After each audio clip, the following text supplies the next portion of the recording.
കർത്താവിന്റെ അതിപരിശുദ്ധ നാമം വാഴ്ത്തപ്പെടുമാറാകട്ടെ. തെസ്സലോനിക്കർക്ക് എഴുതിയ 2-ാം ലേഖനമാണ് നാം പഠിച്ചുകൊണ്ടിരിക്കുന്നത്.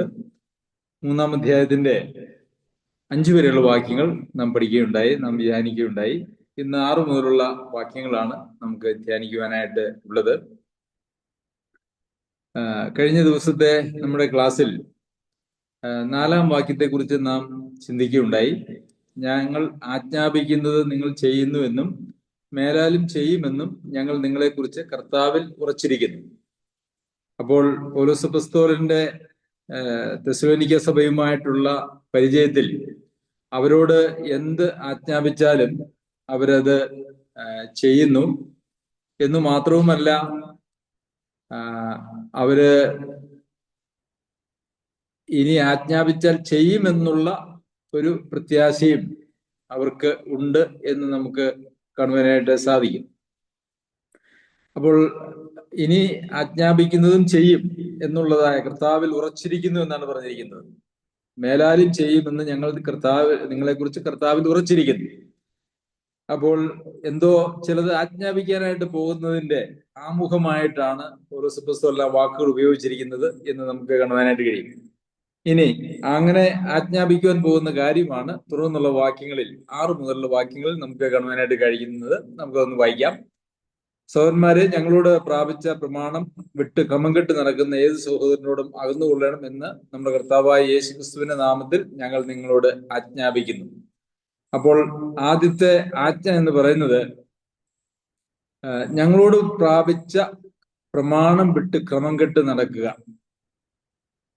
അപ്പോൾ ദൈവവചന സന്ദേശങ്ങൾ കേട്ടിട്ടും, അതിനെ പൊതുവായിട്ട് നമ്മൾ പറഞ്ഞാൽ ദൈവവചനത്തിന്റെ സന്ദേശങ്ങൾ കൂടെ കൂടെ കേട്ടിട്ടും അത് പറഞ്ഞിട്ടും അതിനനുസരിച്ച് നടക്കാതെ അതിന് വിരുദ്ധമായിട്ട് നടക്കുന്ന ആളുകളോട്, ഏത് സഹോദരനോടും എന്ന് വെച്ചാൽ അവൻ ആരായാലും അവന് എന്തെല്ലാം പ്രത്യേകതകൾ ഉണ്ടായാലും അങ്ങനെയുള്ള ആളുകളോട് അകന്നു നടക്കണം എന്നുള്ള ഒരു പൊതുപ്രമാണം നമുക്ക് അതിനകത്ത് കാണുവാനായിട്ട് കഴിയും. എന്നാൽ ഇവിടെ ഈ ക്രമം കെട്ട് നടക്കുക എന്ന് പറയുന്നത് ഇവിടെ മറ്റൊരു വ്യത്യസ്തമായിട്ടുള്ളൊരു കാര്യത്തെക്കുറിച്ചാണ് തുടർന്നുള്ള വാക്യങ്ങളിൽ നാം വായിക്കുമ്പോൾ നമുക്ക് കാണുവാനായിട്ട് കഴിയുന്നത്. അത് എന്താണ് എന്ന് വെച്ചാൽ നമുക്ക് തുടർന്ന് അതിനെക്കുറിച്ച് വായിക്കുവാനായിട്ട് കഴിയും. ഞങ്ങളെ അനുകരിക്കേണ്ടത് എങ്ങനെയെന്ന് നിങ്ങൾ തന്നെ അറിയുന്നുവല്ലോ. ഞങ്ങൾ നിങ്ങളുടെ ഇടയിൽ ക്രമം കെട്ട് നടന്നിട്ടില്ല. അപ്പോൾ ക്രമം കെട്ട് നടക്കുന്ന ആളുകളോട് അകന്നുകൊള്ളണം. ദൈവവചനത്തിന്റെ ഉപദേശങ്ങൾ കേട്ടിട്ടും സത്യ ഉപദേശത്തെ കേട്ടിട്ടും അത് കൈക്കൊള്ളാതെയും അതിന് വിരുദ്ധമായിട്ട് നടക്കുകയും ചെയ്യുന്നതായിട്ടുള്ള ആളുകളോട് അകന്നുകൊള്ളണം എന്നുള്ളത് കർത്താവായ യേശുക്രിസ്തുവിന്റെ നാമത്തിൽ ഞങ്ങൾ നിങ്ങളോട് ആജ്ഞാപിക്കുന്നു. അപ്പോൾ ആ ഒരു ആജ്ഞയുടെ രീതി എന്ന് പറഞ്ഞാൽ അത് വളരെ ഗൗരവമായിട്ടുള്ള ഒരു കാര്യമാണ് എന്ന് നമുക്ക് കാണുവാനായിട്ട് കഴിയും. കർത്താവായ യേശുക്രിസ്തുവിന്റെ നാമത്തിൽ സ്നാനമേൽക്കുക എന്നൊക്കെ നമ്മൾ വായിക്കുന്നുണ്ടല്ലോ. അതുപോലെ ഒരു പ്രയോഗമാണ് നമ്മുടെ കർത്താവായ യേശുക്രിസ്തുവിന്റെ നാമത്തിൽ ഞങ്ങൾ നിങ്ങളോട് ആജ്ഞാപിക്കുന്നു.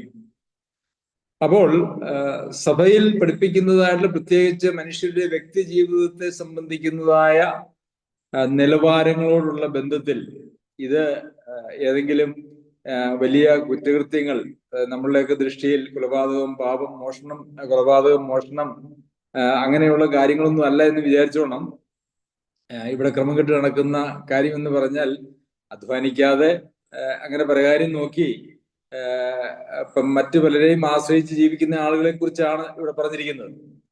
അങ്ങനെയുള്ള ആളുകളോട് പോലും അകന്നുകൊള്ളണം എന്ന് കർത്താവായ യേശുക്രിസ്തുവിന്റെ നാമത്തിൽ ഞാൻ നിങ്ങളോട് ആജ്ഞാപിക്കുന്നു എന്നാണ് പൗലോസ് അപ്പോസ്തലൻ പറയുന്നത്. പ്രിയമുള്ളവരെ, എത്ര ഗൗരവമായിട്ടുള്ള ഒരു കൽപ്പനയാണ്, ആജ്ഞയാണ് എന്ന് നമുക്ക് കാണുവാനായിട്ട് കഴിയും. അതിന്റെ അർത്ഥം എന്ന് പറയുന്നത് ദൈവ മക്കളെ സംബന്ധിച്ച് ദൈവസഭയിൽ ഒരു ന്യായമായിട്ടുള്ള എല്ലാ മേഖലകളിലും ന്യായമായിട്ടുള്ള ചില നിലവാരങ്ങൾ ദൈവം വെച്ചിട്ടുണ്ട്. അത് ലംഘിക്കുവാനായിട്ട് പാടുള്ളതല്ല എന്നുള്ളതാണ് അതിന്റെ അർത്ഥം. നമുക്ക് തോന്നിയതുപോലെ സംസാരിക്കുക, തോന്നിയതുപോലെ ഇടപെടുക, തോന്നിയതുപോലെ ജീവിക്കുക, എന്നിട്ട് ഒരു സഭയുടെ മെമ്പറായി തുടരുക എന്ന് പറയുന്നത് ഒരിക്കലും ദൈവം അംഗീകരിക്കുന്നതായ ഒരു കാര്യമല്ല. അങ്ങനെയുള്ളവരെ സഭയുടെ മെമ്പർമാരായിട്ട് കണക്കാക്കുവാനോ സ്വീകരിക്കുവാനോ യഥാർത്ഥത്തിൽ ഈ വചനത്തിന്റെ അടിസ്ഥാനത്തിൽ നമുക്ക് കഴിയുന്നതുമല്ല എന്ന് നമുക്ക് മനസ്സിലാക്കുവാനായിട്ട് സാധിക്കും. ദൈവകൽപ്പനകൾ വളരെ പ്രാധാന്യമുള്ളതും ഒക്കെയാണ്. അതിനെ നമുക്ക് വിട്ടുകളയുവാനായിട്ട്, അതിനെ ലഘുവായിട്ട് കാണുവാൻ ഒരിക്കലും നമുക്ക് കഴിയുന്നതല്ല. അങ്ങനെ ഉള്ള ആളുകളോട് അകന്നുകൊള്ളും. എന്തുകൊണ്ടാണ് അങ്ങനെയുള്ള ആളുകളോട് അകന്നുകൊള്ളണം എന്ന് പറയുന്നത്? കാരണം രണ്ട് കാരണങ്ങൾ അതിനെക്കുറിച്ച് നമുക്ക് പറയാനായിട്ട് കഴിയും. ഒന്ന്, അങ്ങനെ അകലുമ്പോൾ അവര് അകൽച്ചയുടെ ഒരു വേദനയുണ്ടല്ലോ, ആ വേദനയിൽ നിന്നും അവര് മാനസാന്തരത്തിലേക്ക് വരിക എന്നുള്ളതാണ് അതിന്റെ പ്രാഥമികമായിട്ടുള്ള ലക്ഷ്യം എന്ന് പറയുന്നത്. രണ്ടാമത്, അങ്ങനെയുള്ള ആളുകളുടെ രീതി കണ്ട് ആ രീതിയെ മറ്റുള്ളവർ അവലംബിക്കുവാനായിട്ട് പാടില്ല എന്നുള്ളത് അതിന്റെ രണ്ടാമത്തെ കാര്യം. പിന്നെയും ഇങ്ങനെയുള്ള ആളുകളോട് അകന്നുകൊള്ളണമെന്ന് പറയുമ്പോൾ ക്രിസ്തീയ ജീവിതം അങ്ങനെ വളരെ ലാഘവത്തോടെ കാണാൻ കഴിയുന്നതായിട്ടുള്ള ജീവിതമല്ല, അത് ഗൗരവമായിട്ടുള്ള ഒരു ജീവിതമാണ് എന്ന് ബാക്കിയുള്ളവർക്ക് മനസ്സിലാകുകയും വേണം. ഇങ്ങനെ ഈ മൂന്ന് കാര്യങ്ങളാൽ ആണ് ഒരുപക്ഷെ അങ്ങനെയുള്ളവരോട് അകന്നുകൊള്ളണം എന്നൊരു കൽപ്പനയായിട്ട് കർത്താവായ യേശുക്രിസ്തുവിന്റെ നാമത്തിൽ ഞാൻ നിങ്ങളോട് കൽപ്പിക്കുന്നു എന്ന് പറയുന്നത്. പ്രിയമുള്ളവരെ, ദൈവസഭയിൽ നടക്കുക എന്ന് പറയുന്നത്, സഭയുടെ ഒരു അംഗമായി ജീവിക്കുക എന്ന് പറയുന്നത്, അത് വളരെ ഉത്തരവാദിത്വമുള്ള, സമർപ്പണമുള്ള, വളരെ നമുക്ക് കണക്ക് കൊടുക്കേണ്ടതായ ഒരു ജീവിതമാണ്. നമുക്ക് തോന്നിയതുപോലെ നാം ജീവിക്കുകയും അതിനുശേഷം ഒരു സഭയുടെ മെമ്പറായി തുടരുകയും ചെയ്യുക എന്ന് പറയുന്നത് ദൈവം അംഗീകരിക്കുന്നതായിട്ടുള്ള കാര്യമല്ല. ദൈവം അംഗീകരിക്കുന്നതായിട്ടുള്ള കാര്യമല്ലെങ്കിൽ പിന്നെ അത് സഭയും അംഗീകരിക്കുവാനായിട്ട് പാടുള്ളതല്ലോ. പിന്നെ 7-ാമത്തെ വാക്യത്തിൽ ഞങ്ങളെ അനുകരിക്കേണ്ടത് എങ്ങനെയെന്ന് നിങ്ങൾ തന്നെ അറിയുന്നുവല്ലോ. അപ്പോൾ ഇവിടെ പൗലോസ് അപ്പോസ്തലൻ പറയുകയാണ്, ഞങ്ങളെ അനുകരിക്കേണ്ടത് എങ്ങനെയെന്ന്. അപ്പോൾ പൗലോസ് അപ്പോസ്തലനെ തന്റെ കൂട്ടാളികളെ മറ്റുള്ളവർക്ക് അനുകരിക്കുവാൻ കഴിയുന്ന ഒരു ജീവിത ശൈലിയുമായിട്ടാണ് അവർ ജീവിച്ചത്. അപ്പോൾ അത് വളരെ പ്രാധാന്യമുള്ളതായ ഒരു കാര്യമാണ്. ഇന്ന് പല ആളുകളും അവര് പ്രസംഗിക്കുമ്പോൾ പറയുന്നത്, നിങ്ങൾ ഞങ്ങളുടെ ജീവിതത്തെ നോക്കണ്ട, ഞങ്ങളുടെ പ്രസംഗത്തെ നോക്കിയാൽ മതി, ഞങ്ങൾക്ക് ദൈവം നൽകിയിരിക്കുന്ന കൃപാവരം ദൈവവചനം പഠിപ്പിക്കുക എന്നുള്ളതാണ്, ഞങ്ങൾക്ക് ഉപദേഷ്ടാവാണ്, ഞങ്ങൾ ഇടയനല്ല, അല്ലെങ്കിൽ ഇടയന്മാരല്ല, അതുകൊണ്ട് ഞങ്ങളുടെ ജീവിതത്തെ നിങ്ങൾ നോക്കേണ്ട എന്ന് പറയുന്നതായിട്ടുള്ള ധാരാളം ആളുകളെ ഞാൻ കണ്ടിട്ടും കേട്ടിട്ടുമുണ്ട്. എന്നാൽ അങ്ങനെ ഒരു പരിപാടി ദൈവവചനത്തിലില്ല. ദൈവവചനം പഠിപ്പിക്കുകയും പ്രസംഗിക്കുകയും ചെയ്യുന്നതായിട്ടുള്ള ആളുകൾ അവര് ആ മേഖലയിൽ മറ്റുള്ളവർക്ക് മാതൃകയായിരിക്കണം എന്ന് നമുക്ക് കാണുവാനായിട്ട് കഴിയും. ശരി, ഇവിടെ ഈ ക്രമം കെട്ട് നടക്കുക എന്ന് പറയുന്ന കാര്യത്തിന്റെ വിശദീകരണമാണ് പിന്നെ താഴേക്ക് പറയുന്നത് 8 മുതലുള്ള വാക്യങ്ങൾ. ആരുടെയും ആഹാരം വെറുതെ അനുഭവിച്ചിട്ടില്ല, നിങ്ങളിൽ ആർക്കും ഭാരമായി തീരരുത് എന്ന് വെച്ച് ഞങ്ങൾ അധ്വാനത്തോടും പ്രയാസത്തോടും കൂടെ രാപ്പകൽ വേല ചെയ്തു പോകുന്നത് അധികാരമില്ലാഞ്ഞിട്ടല്ല, അനുകരിപ്പാൻ നിങ്ങൾക്ക് ഞങ്ങളെ മാതൃകയാക്കി തരേണ്ടതിനത്രേ. അപ്പോൾ ഈ ക്രമക്കേട് എന്ന് പറയുന്നത് ഇവിടെ എന്തെങ്കിലും കൊലപാതകമോ വ്യഭിചാരമോ മോഷണമോ അങ്ങനത്തെ കാര്യങ്ങളൊന്നുമല്ല. അധ്വാനിക്കാതെ പരകാര്യം നോക്കി ജീവിക്കുന്ന ആളുകൾ, അധ്വാനിക്കുവാൻ ആരോഗ്യമുണ്ടായിരുന്നിട്ടും അധ്വാനിക്കാത്ത ആളുകൾ, അവരെയാണ് നമുക്ക് അങ്ങനെ പറയുവാനായിട്ട് കഴിയുന്നത്. അധ്വാനിക്കാൻ കഴിയുന്നതായിട്ടുള്ള ആരോഗ്യവും സാധ്യതയും ഒക്കെ ഉള്ള ആളുകൾ അവര് അധ്വാനിക്കാതെ മറ്റാർക്കും ഭാരമായി തീരാതെ ജീവിക്കണം എന്നുള്ളതാണ് അതിന്റെ അർത്ഥം എന്ന് പറയുന്നത്. ആരുടെയും ആഹാരം വെറുതെ അനുഭവിച്ചിട്ടുമില്ല. അപ്പൊ യഥാർത്ഥത്തിൽ ഞങ്ങൾ അധികാരം ഇല്ലാഞ്ഞിട്ടല്ല എന്ന് പൗലോസ് അപ്പോസ്തലൻ പറയുമ്പോൾ, സുവിശേഷ പ്രവർത്തകർ അല്ലെങ്കിൽ അപ്പസ്തോലന്മാർ എന്നുള്ള നിലയിൽ അവര് ഇങ്ങനെ മാറി മാറി പല സ്ഥലങ്ങളിൽ പോയി പ്രസംഗിക്കുകയും ഒക്കെ ചെയ്യുന്ന ആളുകൾ എന്നുള്ള നിലയിൽ അവർക്ക് വേണമെങ്കിൽ അവർക്ക് മറ്റുള്ളവരുടെ ചെലവിൽ ജീവിക്കുവാനായിട്ടുള്ള ഒരു അധികാരമൊക്കെ ഉണ്ട്. പക്ഷെ അധികാരം ഞങ്ങൾ ഉപയോഗിച്ചില്ല എന്നാണ് നമുക്കിവിടെ കാണുവാനായിട്ട് കഴിയുന്നത്. നമുക്ക് അധികാരമുള്ളത് എല്ലാം നമുക്ക് ഉപയോഗിച്ചു കൊള്ളണമെന്നില്ല, ഉപയോഗിക്കാനായിട്ട് നമുക്ക് അനുവാദവുമില്ല.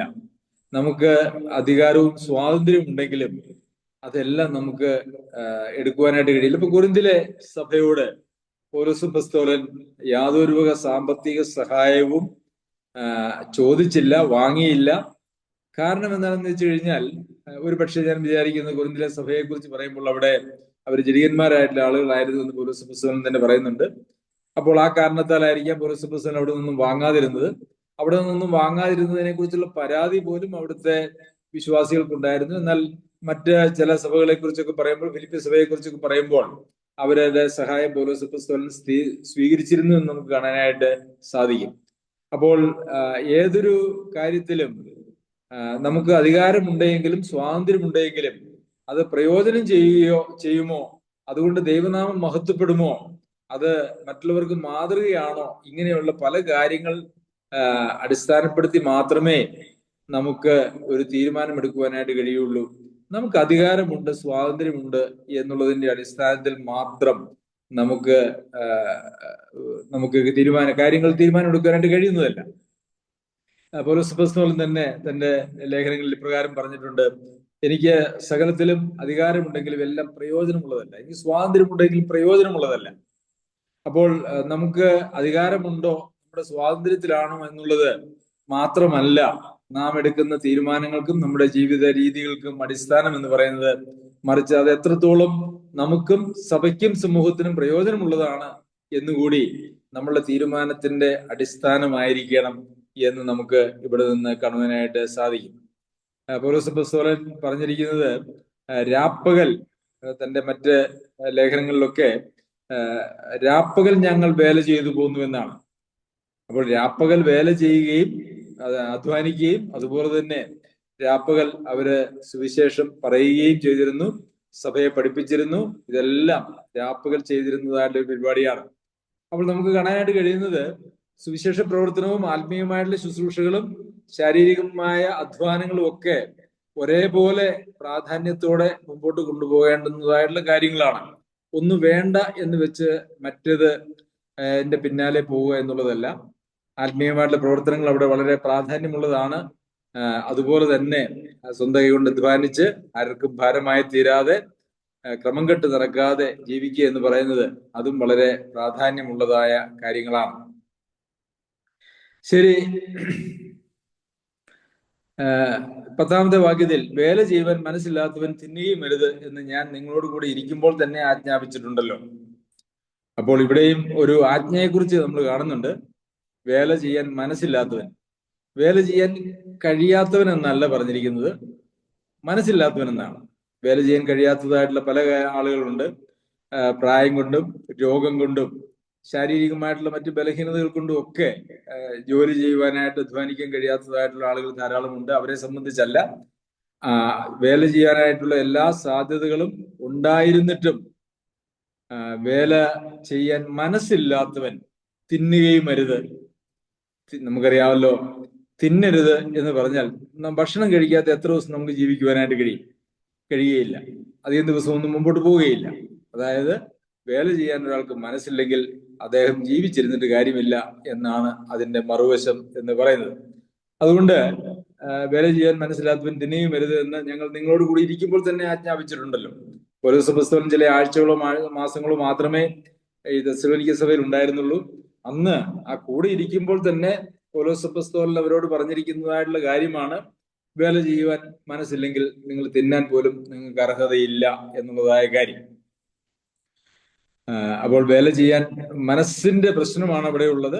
അല്ലാതെ നമുക്ക് മനസ്സുണ്ടെങ്കിലും നമ്മുടെ ശാരീരികമായ അവസ്ഥ അതിനെ അനുവദിക്കുന്നില്ല എങ്കിൽ അത് ഇവിടെ ബാധകമല്ല എന്നുകൂടി നാം ഓർക്കേണ്ടത് ഉണ്ട്. അതുകൊണ്ട് ആരെങ്കിലുമൊക്കെ ജോലി ചെയ്യാൻ അവരുടെ ശരീരത്തിന്റെ ബലഹീനത കൊണ്ടോ ആരോഗ്യ പ്രശ്നങ്ങൾ കൊണ്ടോ ഒക്കെ ജോലി ചെയ്യാൻ കഴിയാത്തതായിട്ടുള്ള സാഹചര്യം ഉണ്ടെങ്കിൽ അവരെ ഈ ഗണത്തിൽപ്പെടുത്തുവാനായിട്ട് കഴിയുകയില്ല. പക്ഷെ ഇതിനകത്ത് ഒരു പ്രധാന കാര്യമുള്ളത്, ഈ ജോലി നാം ചെയ്തുകൊണ്ടിരുന്നാൽ മാത്രമേ അത് മുമ്പോട്ട് വീണ്ടും ചെയ്യുവാനായിട്ട് കഴിയുകയുള്ളൂ. ജോലി ചെയ്യാതിരുന്നാൽ നമ്മളുടെ ശരീരത്തിന്റെ അവസ്ഥ ഒന്നുകൂടി മോശമായിട്ട് പോവുകയും ഒട്ടും ചെയ്യാൻ കഴിയാത്തൊരു നിലയിലേക്ക് നമ്മൾ എത്തിപ്പെടുകയും ചെയ്യും. അപ്പോൾ നമ്മുടെ ശരീരത്തെ ജോലി ചെയ്യുവാൻ കഴിയുന്ന ആരോഗ്യത്തോടു കൂടി നാം സൂക്ഷിക്കേണ്ടതും ആവശ്യമാണ്. അമിത ജോലി ചെയ്ത് നാം നമ്മുടെ ശരീരത്തെ നശിപ്പിക്കുവാനും പാടുള്ളതല്ല. അത് അതിന്റെ ഒരു മറുവശമാണ്. നമ്മുടെ ശരീരത്തിന് താങ്ങാൻ കഴിയാത്ത നിലയിലുള്ളതായ ജോലി ചെയ്യുമ്പോൾ അത് ദൈവം വസിക്കുന്നതായുള്ള ദൈവത്തിന്റെ ആലയമായിരിക്കുന്ന നമ്മുടെ ശരീരം അതിനെ ദുരുപയോഗം ചെയ്യുന്ന ഒരു അവസ്ഥയിലേക്ക്, അമിതമായിട്ട് ഉപയോഗിക്കുന്നതും ഉപയോഗിക്കാതിരിക്കുന്നതും ദുരുപയോഗമാണ് എന്ന് നമുക്കറിയാമല്ലോ. അത് രണ്ടും നമുക്ക് പാടുള്ളതല്ല. അതുകൊണ്ട് ഇതും ക്രിസ്തീയ ജീവിതത്തിന്റെ ബാലപാഠങ്ങളിൽപ്പെട്ടതാണ്. ആദിമകാലം മുതൽ തന്നെ ഒരാൾ ദൈവവിശ്വാസത്തിലേക്ക് ദൈവഭാഗത്തേക്ക് വന്നാൽ അവരെ ആദ്യം പഠിപ്പിക്കേണ്ടതായിട്ടുള്ള ചില പ്രമാണങ്ങളാണ്: നിങ്ങൾ അധ്വാനിക്കുന്നില്ല എങ്കിൽ, വേല ചെയ്യാൻ നിങ്ങൾക്ക് മനസ്സില്ല എങ്കിൽ നിങ്ങൾക്ക് തിന്നാനും അർഹതയില്ല,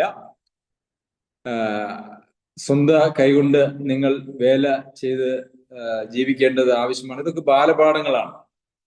ഇന്ന് അങ്ങനെ ജോലി ചെയ്യാൻ മനസ്സുള്ള ആളുകൾ, പ്രത്യേകിച്ച് പലരും അവരവർക്ക് താല്പര്യമുള്ള ജോലികളൊക്കെ ചെയ്യാനായിട്ട് ഒരുപക്ഷെ ആളുകൾക്ക് സമ്മതമായിരിക്കും. അവരെ ജോലിയെ പല ഗണത്തിൽ, പല നിലവാരത്തിൽ കാണും. അത് തികച്ചും തെറ്റായിട്ടുള്ള ഒരു കാര്യമാണ്. ജോലിയെ അങ്ങനെ, ഏതെങ്കിലും ജോലിയെ അത് ഉന്നതമാണെന്നും മറ്റൊരു ജോലിയെ അത് നിലവാരം കുറഞ്ഞതാണ് എന്നും കാണുവാൻ ഒരിക്കലും പാടുള്ളതല്ല. പ്രത്യേകിച്ച് ദൈവ മക്കളായിരിക്കുന്ന നാം അങ്ങനെയുള്ള ഒരു തരംതിരിവ് നമ്മുടെ ചിന്തയിൽ പോലും ഒരിക്കലും നമുക്ക് വരാനായിട്ട് പാടില്ല. നമ്മുടെ സഭയിലുള്ളതായിട്ടുള്ള ആളുകൾ പലവിധ ജോലികൾ ചെയ്യുന്നതായിട്ടുള്ള ആളുകളാണ്, അല്ലെങ്കിൽ ചെയ്തിട്ടുള്ളതായിട്ടുള്ള ആളുകളാണ്, അല്ലെങ്കിൽ ചെയ്യാൻ പോകുന്നതായിട്ടുള്ള ആളുകളാണ്. പലവിധമായിട്ടുള്ള ജോലികൾ, ഏത് ജോലിയും മാന്യമാണ്. നാം ജീവിക്കാനായിട്ട്, അതായത് ദൈവിക പ്രമാണങ്ങൾക്ക് നിരക്കുന്നതായ, രാജ്യത്തിന്റെ നിയമങ്ങൾക്ക് നിരക്കുന്നതായിട്ടുള്ള ഏത് ജോലിയും മാന്യമാണ് എന്ന് നാം മനസ്സിലാക്കുകയും അത് ചെയ്യുവാനായിട്ടൊരു മനസ്സ് നമുക്ക് ഉണ്ടായിരിക്കുകയും അത് നമ്മുടെ മക്കളെയും നമ്മുടെ സഭകളിലും ഒക്കെ അത് പഠിപ്പിക്കേണ്ടതും ആവശ്യമാണ്. ഞാനൊരു ഉദാഹരണം പറഞ്ഞാൽ, ഇപ്പം തോട്ടിപ്പണി എന്ന് പറയുന്നതായിട്ടുള്ള ഒരു പണിയെക്കുറിച്ച് നമുക്കറിയാമല്ലോ. കക്കൂസ് മാലിന്യങ്ങൾ നിറഞ്ഞാൽ അത് നീക്കം ചെയ്യുന്ന പരിപാടിയാണ് പൊതുവെ തോട്ടിപ്പണി എന്ന് പറയുന്നത്. ആ വാക്ക് പോലും ഒരു അവജ്ഞയോട് ഉപയോഗിക്കുന്ന ഒരു വാക്കാണ്. പക്ഷെ അത് ഞാൻ ആ ഒരു നിലയിലല്ല ഉപയോഗിക്കുന്നത്. ഒന്ന് ആലോചിച്ച് നോക്കൂ, നമ്മളുടെ വീട്ടിലെ കക്കൂസ് മാലിന്യം ടാങ്ക് നിറഞ്ഞു കഴിഞ്ഞാൽ, അങ്ങനെയുള്ള ജോലി ചെയ്യുന്ന ആളുകളില്ലെങ്കിൽ നമുക്ക് ആ വീട്ടിൽ ജീവിക്കാൻ പറ്റാത്തതായിട്ടുള്ള ഒരു സാഹചര്യം വരും. അപ്പോൾ ആ ജോലി മാന്യമാണോ എന്ന് ചോദിച്ചാൽ, ഒരു നല്ല വലിയ വീട്ടിൽ താമസിക്കുന്നതായിട്ടുള്ള ആളുകൾക്ക് അവരുടെ വീട്ടിൽ താമസിക്കാൻ കഴിയണമെങ്കിൽ ആ ജോലി ചെയ്യുന്ന ആളുകളും ആവശ്യമുണ്ട്. അപ്പോൾ അവരെയും നാം ബഹുമാനിക്കുകയും ആദരിക്കുകയും ചെയ്യേണ്ടത് നമ്മളുടെ ഉത്തരവാദിത്വമാണ്. എല്ലാ ജോലികളും ഏറ്റവും മാന്യമാണ്. നാം യാത്രയൊക്കെ പോകുമ്പോൾ ഹോട്ടലിൽ നിന്ന് ഭക്ഷണം കഴിക്കുന്നവരാണ്. അപ്പോൾ ഭക്ഷണം പാകം ചെയ്യുന്നവരും അവിടെ മേശ ക്ലീൻ ചെയ്യുന്നവരും പാത്രം കഴുകുന്നവരും ഒക്കെ ഉള്ളത് കൊണ്ടാണല്ലോ നമുക്കങ്ങനെ അവിടെയൊക്കെ കയറി ഭക്ഷണം കഴിക്കുവാനായിട്ട് സാധിക്കുന്നത്. അപ്പോൾ ആ ജോലി മാന്യമല്ല എന്ന് പറഞ്ഞാൽ അത് കഴിക്കാനിരിക്കുന്ന നമുക്കത് കഴിക്കാനുള്ള അർഹതയില്ല എന്നാണ് ഞാൻ അതിനെക്കുറിച്ച് പറയുവാനായിട്ട് ആഗ്രഹിക്കുന്നത്. എല്ലാ ജോലിയും മാന്യമാണ്, എല്ലാ ജോലിയും മാന്യമാണ്. അത് നമ്മളെ മനസ്സിൽ നാം ഉറപ്പിക്കണം. നമ്മളുടെ മക്കളെയും നമ്മുടെ സഭയിലും അത് പഠിപ്പിക്കുകയും ചെയ്യണം. അതിനുശേഷം 11ാമത്തെ വാക്യത്തിൽ, നിങ്ങൾ ചിലർ ഒട്ടും വേല ചെയ്യാതെ പരകാര്യം നോക്കി ക്രമം കെട്ട് നടക്കുന്നു എന്ന് കേൾക്കുന്നു. ഇങ്ങനെയുള്ളവരോട് സാവധാനത്തോടെ വേല ചെയ്ത് അഹോവൃത്തി കഴിക്കണം എന്ന് കർത്താവായ യേശു ക്രിസ്തുവിൽ ഞങ്ങൾ ആജ്ഞാപിച്ച് പ്രബോധിപ്പിക്കുന്നു.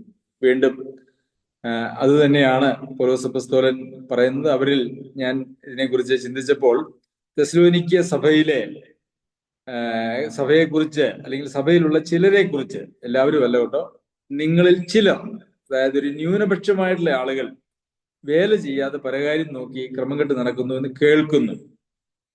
ഈ ഒരു പരാതി മാത്രമാണ് യഥാർത്ഥത്തിൽ ഈ തെസ്സലോനിക്യ സഭയെക്കുറിച്ച് പൗലോസ് അപ്പോസ്തലൻ തന്റെ ഈ 2 ലേഖനത്തിലും ഉന്നയിക്കുന്നത്. മറ്റൊരു പരാതിയും അവരെ കുറിച്ച് ഇല്ല. സഭയെക്കുറിച്ചല്ല, സഭയിലുള്ള ചില ആളുകളെ കുറിച്ച് ആണത് പറയുന്നത്.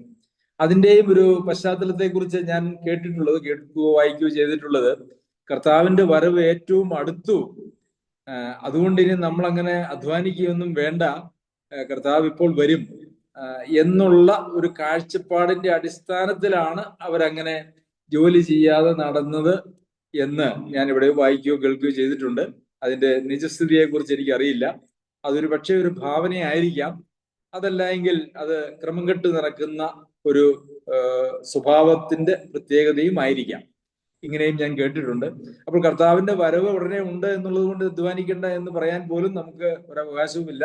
അധ്വാനിക്കാത്തവന് ജീവിക്കാനുള്ള അവകാശമില്ല, ഭക്ഷണം കഴിക്കാനായിട്ടുള്ള അവകാശവുമില്ല. അപ്പോൾ നിങ്ങൾ അധ്വാനിക്കണം എന്ന് പറഞ്ഞതിന് ശേഷം നിങ്ങൾ നിങ്ങളുടെ ആവശ്യങ്ങൾക്ക് വേണ്ടി മാത്രം അധ്വാനിച്ചാൽ മതിയോ എന്നുള്ളതാണ് അപ്പോൾ ഉന്നയിക്കുന്നതായ, അല്ലെങ്കിൽ നമുക്ക് നമ്മുടെ മനസ്സിൽ വരുന്നതായിട്ടുള്ള മറ്റൊരു ചോദ്യം. അപ്പോൾ കള്ളൻ ഇനി കക്കാതെ മറ്റുള്ളവർക്ക് ദാനം ചെയ്യാൻ ഉണ്ടാകേണ്ടതിന് അധ്വാനിക്കണമെന്ന് നമ്മൾ പഠിച്ചു. അപ്പോൾ നമ്മളുടെ അധ്വാനം എന്ന് പറയുന്നത് നമുക്ക് വേണ്ടി മാത്രമല്ല എന്നുള്ളതാണ് ദൈവവചനം നമ്മെ പഠിപ്പിക്കുന്നതായിട്ടുള്ള ഒരു കാര്യം. നമ്മളുടെ അധ്വാനം നമുക്ക് വേണ്ടി മാത്രമല്ല. ഇവിടെയും അത് തന്നെയാണ് പൗലോസ് അപ്പോസ്തലൻ തുടർന്ന് പറയുന്നത്. 13ാമത്തെ വാക്യത്തിലേക്ക് വരുമ്പോൾ, നിങ്ങളോ സഹോദരന്മാരെ നന്മ ചെയ്യുന്നതിൽ തളർന്നു പോകരുത്. അപ്പോൾ ഒട്ടും വേല ചെയ്യാതെ പരകാര്യം നോക്കി ക്രമം കെട്ട് നടക്കുന്നു, അവരോട് സാവധാനത്തോടു കൂടി വേല ചെയ്ത് അഹോവൃത്തി കഴിക്കണം എന്ന് ആജ്ഞാപിച്ച് പ്രബോധിപ്പിക്കുന്നു എന്ന് പറഞ്ഞതിന് ശേഷം അടുത്ത വാക്ക്, നിങ്ങൾ സഹോദരന്മാരെ നന്മ ചെയ്യുന്നതിൽ തളർന്നു പോകരുത് എന്ന് വെച്ചാൽ നിങ്ങളുടെ അധ്വാനം നിങ്ങൾക്ക് വേണ്ടി മാത്രമാകരുത്, മറിച്ച് നിങ്ങളുടെ സഭയിലെ ദൈവമക്കളുടെ ആവശ്യങ്ങൾക്ക് വേണ്ടി കൂടിയും നിങ്ങൾ അധ്വാനിക്കേണ്ടത് ആവശ്യമാണ്. നമ്മള് സ്വന്തം കാര്യങ്ങൾക്ക് വേണ്ടി മാത്രം അധ്വാനിച്ച് ജീവിക്കുന്നവരാണെങ്കിൽ അത് സ്വാർത്ഥത എന്നതിനെ പറയാം. സ്വാർത്ഥത എന്ന് പറയുന്നത് ദൈവസന്നിധിയിൽ സ്വീകാര്യമായിട്ടുള്ള ഒരു കാര്യമല്ല. നാം അധ്വാനിക്കുമ്പോൾ അത് നമ്മുടെ സ്വന്തം ആവശ്യങ്ങൾക്ക് വേണ്ടി മാത്രമാകരുത്. അതുകൊണ്ട് തന്നെയാണ് പൗലോസ് അപ്പോസ്തലൻ ഇതിനോട് ചേർന്ന് അതുകൂടി ഉൾപ്പെടുത്തിയിരിക്കുന്നത്. സഹോദരന്മാരെ നന്മ ചെയ്യുന്നതിൽ ഒരിക്കലും തളർന്നു പോകരുത്. അതുപോലെ ഇതേ ലേഖനത്തിന്റെ 1-ാം വാക്യത്തിലെ 12ാമത്തെ വാക്യത്തിൽ സൽഗുണങ്ങളിലുള്ള സകല താല്പര്യവും വിശ്വാസത്തിന്റെ പ്രവൃത്തിയും ശക്തിയോടെ പൂർണ്ണമാക്കി തരണമെന്ന് നിങ്ങൾക്ക് വേണ്ടി എപ്പോഴും പ്രാർത്ഥിക്കുന്നു എന്ന് പൗലോസ് അപ്പോസ്തലൻ പ്രാർത്ഥനയായിട്ട് ചെയ്യുന്നുണ്ട്. 1-ാമത്തെ ലേഖനത്തിലും തമ്മിലും എല്ലാവരോടും എപ്പോഴും നന്മ ചെയ്തുകൊണ്ടിരിപ്പിൻ, തമ്മിലും എല്ലാവരോടും എപ്പോഴും നന്മ ചെയ്തുകൊണ്ടിരിപ്പിൻ. അപ്പോൾ നമ്മളുടെ അധ്വാനത്തിന്റെ ഒരു ഭാഗം, അല്ലെങ്കിൽ ഒരുപക്ഷെ അതിന്റെ ഒരു മേജർ ഭാഗം നമുക്ക് വേണ്ടിയാണെങ്കിൽ പോലും സഭയിലെ മറ്റ് സഹോദരങ്ങൾക്ക് വേണ്ടിയുള്ള അധ്വാനത്തിന് ഒരു ഉത്തരവാദിത്വം നമുക്ക് ഉണ്ട്. നാം നമുക്ക് വേണ്ടി തന്നെ അധ്വാനിക്കുന്നവരാണ്. നാം നമ്മുടെ സഭയെയും സഹോദരങ്ങളെയും ആ നിലയിൽ കാണുന്നില്ല എങ്കിൽ ഈ ഒരു വാക്യത്തിന്റെ അനുസരണം നമ്മളുടെ ജീവിതത്തിൽ ഇല്ല എന്ന് തന്നെയാണ് നമ്മെക്കുറിച്ച് പറയുവാനായിട്ട് കഴിയുന്നത്. തമ്മിലും എല്ലാവരോടും എപ്പോഴും നന്മ ചെയ്തുകൊണ്ടിരിപ്പിൻ. ഇതും 1-ാമത്തെ ലേഖനം ആ ലേഖനം എഴുതി അവസാനിപ്പിക്കാറാകുമ്പോഴാണ് പൗലോസ് അപ്പോസ്തലൻ ഇത് പറയുന്നത്, തമ്മിലും എല്ലാവരോടും എപ്പോഴും നന്മ ചെയ്തുകൊണ്ടിരിപ്പിൻ. അതുപോലെ തന്നെ ഈ 2-ാമത്തെ ലേഖനവും അവസാനിപ്പിക്കാനായിട്ട് തുടങ്ങുമ്പോഴാണ് നിങ്ങളോ സഹോദരന്മാരെ നന്മ ചെയ്യുന്നതിൽ തളർന്നു പോകരുത് എന്ന് പറയുന്നതിൽ നമുക്ക് മനസ്സിലാക്കുവാനായിട്ട് കഴിയുന്നത്, അവർ നന്മ ചെയ്തുകൊണ്ട് തന്നെയാണ് ജീവിച്ചത്. അവർ അന്യോന്യം എല്ലായ്പ്പോഴും തമ്മിലും അന്യോന്യവും അവർ നന്മ ചെയ്തുകൊണ്ട് ജീവിക്കുകയായിരുന്നു. അവരോട് പറയുകയാണ്, നിങ്ങൾ അതിൽ തുടരണം, നിങ്ങൾ അതിൽ തളർന്നു പോകരുത്.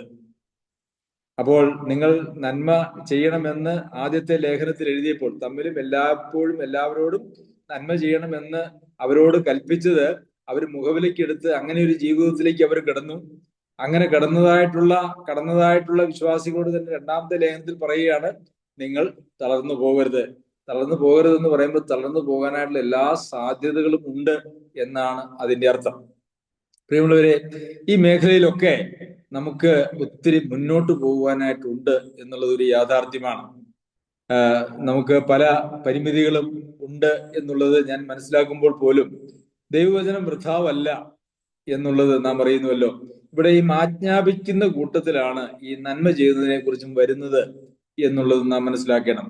കർത്താവായ യേശുക്രിസ്തുവിന്റെ നാമത്തിൽ ഞാൻ നിങ്ങളോട് ആജ്ഞാപിക്കുന്നു എന്ന് പറയുന്നതായിട്ടുള്ള കൂട്ടത്തിൽ തന്നെയാണ് അന്യോന്യം നന്മ ചെയ്യണം.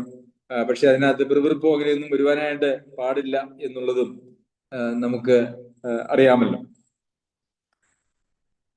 3-ാം അധ്യായത്തിന്റെ 14-ാമത്തെ വാക്യത്തിലേക്ക് വരുമ്പോൾ, ഈ ലേഖനത്തിലുള്ള ഞങ്ങളുടെ വാക്കനുസരിക്കാത്തവർ നാണിക്കേണ്ടതിന് അവനോടുള്ള സംസർഗം വിട്ട് അവനെ വേർതിരിപ്പിക്കും.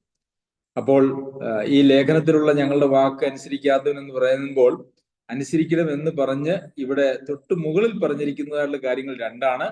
ഒന്ന്, ക്രമം കെട്ട് വേല ചെയ്യാതെ പരകാര്യം നോക്കി നടക്കുന്ന ആളുകൾ, അവര് സാവധാനത്തോടെ അധ്വാനിച്ച് അവർ ജീവിക്കണം, നന്മ ചെയ്യണം. ഈ രണ്ട് കാര്യങ്ങളാണ്. ഇനി നന്മ ചെയ്യണം, നന്മ ചെയ്യുന്നതിൽ തളർന്നു പോകരുത്. ഈ രണ്ട് കാര്യങ്ങളാണ് അവിടെ കൽപ്പിച്ചിരിക്കുന്നത്.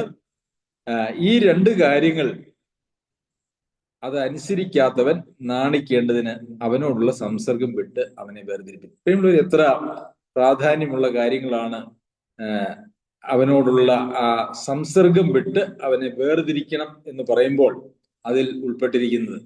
എന്നിട്ട് 15-ാമത്തെ വാക്യത്തിൽ, എങ്കിലും ശത്രു എന്ന് വിചാരിക്കാതെ സഹോദരൻ എന്ന് വെച്ച് അവനെ ബുദ്ധി ഉപദേശിക്കുക അത്രേ വേണ്ടത്. അപ്പോൾ വേർതിരിക്കുമ്പോൾ തന്നെ സഹോദരനാണ്, അവരെ ബുദ്ധി ഉപദേശിക്കുകയാണ് വേണ്ടത്. എന്നാൽ സംസർഗം വിടുകയും വേണം.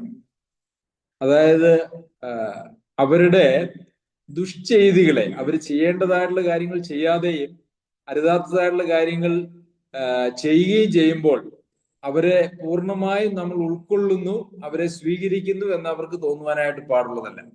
അവരെ ബുദ്ധി ഉപദേശിക്കണം. ഇങ്ങനെയല്ല സഹോദര അല്ലെങ്കിൽ സഹോദരി, ഇങ്ങനെയല്ല നമ്മൾ ജീവിക്കേണ്ടത്, ഇങ്ങനെയല്ല പോകേണ്ടത് എന്ന് പറയുമ്പോൾ ഒരു വേർതിരിവ് അവിടെ വരുന്നു. ആ വേർതിരിവാണ് ഉദ്ദേശിച്ചിരിക്കുന്നത്. അല്ലാതെ സഭയിൽ നിന്ന് പുറത്താക്കാനോ തിരുവത്താഴ് ശുശ്രൂഷയിൽ നിന്ന് മാറ്റി നിർത്താനോ ഒന്നുമല്ല അവിടെ ഉദ്ദേശിച്ചിരിക്കുന്നത്. കാരണം സഹോദരൻ എന്ന് വെച്ച് ബുദ്ധി ഉപദേശിക്കുക ശത്രു അല്ല എന്ന് പറയുമ്പോൾ അവിടെ ഉദ്ദേശിച്ചിരിക്കുന്നത് അത്രമാത്രമേ ഉള്ളൂ. അതായത് ബുദ്ധി ഉപദേശിക്കുമ്പോൾ അവിടെ വരുന്നതായിട്ടുള്ള കാര്യം, അവിടെ ഒരു വേർതിരിവ് വരുന്നുണ്ട്. ആ ഒരു വേർതിരിവ് മാത്രമാണ് അവിടെ ഉള്ളത് എന്ന് ഞാൻ വിചാരിക്കുന്നു. ആത്മാർത്ഥമായിട്ട് ഞാൻ അങ്ങനെ തന്നെയാണ് വിചാരിക്കുന്നത്. സഭയിൽ നിന്ന് മാറ്റാനായിട്ടുള്ള കാര്യങ്ങളൊന്നും ഇവിടെ പറയുന്നില്ല, ശത്രു എന്ന് വിചാരിക്കാനായിട്ട് ഇവിടെ പറയുന്നില്ല.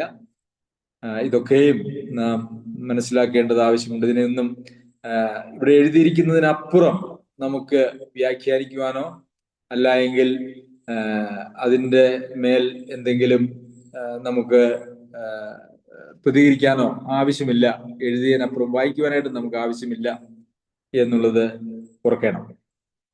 സമാധാനത്തിന്റെ കർത്താവായവൻ താൻ നിങ്ങൾക്ക് എല്ലായ്പ്പോഴും സകല വിധത്തിലും സമാധാനം നൽകുമാറാകട്ടെ. കർത്താവ് നിങ്ങളോടുകൂടെ ഇരിക്കുമാറാകട്ടെ. ഇതിന്റെ ആശംസ വാക്കുകളാണ്. സമാധാനത്തിന്റെ കർത്താവായവൻ താൻ നിങ്ങൾക്ക് എല്ലായ്പ്പോഴും സകല വിധത്തിലും സമാധാനം നൽകുമാറാകട്ടെ. സമാധാനം എന്ന് പറയുന്നത് ഇന്ന് ലോകത്ത് ആളുകൾ ഏറെ ആഗ്രഹിക്കുന്നതായ കാര്യമാണ്. സമാധാനമാണ് എല്ലാവർക്കും വേണ്ടത്. എന്നാൽ ഈ സമാധാനത്തിന്റെ ഉറവിടം എന്താണ് എന്ന് ചോദിച്ചാൽ അത് സമാധാനത്തിന്റെ കർത്താവായവൻ നമുക്ക് തരുന്നതാണ്. പലപ്പോഴും സമാധാനം നമുക്ക് ഇല്ല എന്ന് പറയുമ്പോൾ സമാധാനമില്ലാത്തതിന്റെ കാരണങ്ങൾ നമ്മുടെ ജീവിതത്തിൽ നാം ഇടപെടുന്ന ആളുകളോ നമ്മുടെ ജീവിത സാഹചര്യങ്ങളോ ഒക്കെയാണ് നമ്മുടെ സമാധാനത്തെ കളയുന്നത് എന്ന് നാം പലപ്പോഴും ചിന്തിക്കാറുണ്ട്. എന്നാൽ നമ്മുടെ സമാധാനത്തെ കളയുന്നത് അങ്ങനെയുള്ള ഒരു കാര്യങ്ങളുമല്ല. മറിച്ച് സമാധാനത്തിന്റെ കർത്താവായ യേശുക്രിസ്തുവിൽ നിന്നും സമാധാനം സ്വീകരിക്കുവാൻ നമുക്ക് മനസ്സില്ലാത്തത് കൊണ്ടാണ്. നാം വളരെ അസ്വസ്ഥതയോടെയൊക്കെ പലപ്പോഴും അസ്വസ്ഥരായി തീരാറുണ്ട്, അസ്വസ്ഥതയോടുകൂടി ജീവിക്കാറുണ്ട്. അതിന്റെ കാരണം എന്ന് പറയുന്നത് സമാധാനത്തിന്റെ കർത്താവായ യേശുക്രിസ്തുവിൽ നിന്നും ലഭിക്കുന്നതായിട്ടുള്ള സമാധാനത്തിനപ്പുറം നാം നമ്മുടെ ജീവിത സാഹചര്യങ്ങളിലേക്ക് നോക്കിയിട്ട് ജീവിത സാഹചര്യങ്ങളുടെ അടിസ്ഥാനത്തിലും നമ്മളുടെ ആഗ്രഹങ്ങളുടെ പൂർത്തീകരണത്തിലും സമാധാനം അന്വേഷിക്കുന്നത് കൊണ്ടാണ്. അങ്ങനെ ഒരു സമാധാനം ദൈവം നമുക്ക് വാഗ്ദത്തം ചെയ്തിട്ടില്ല.